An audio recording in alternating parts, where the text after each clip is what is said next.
অনেক বিপদে আসে। বিয়ে করার পরে বিপদ যদি আপনি ঘরে টাইনে আনেন তাহলে তো মুসিবত।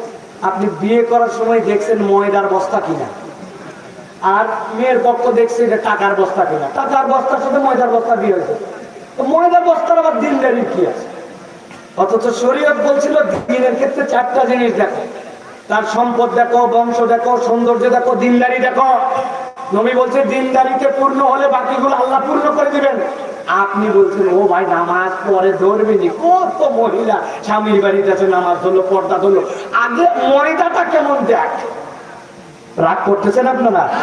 প্রিয় ভাইরা, বাস্তবতা বললাম, কিন্তু এই ভাইয়ের দিনের যে টান, এটা খুব মায়ার টান।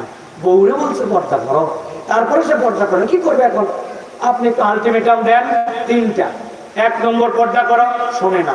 2 নম্বর, ওর বাড়িতে যাওয়ার পরে অভিভাবকরা থেকে বিচার দেন যে আপনার মেয়েকে পর্দা করতে বলতেছি, আল্লাহর হুকুম মানতে বলতে শোনে না, সালিশ করেন।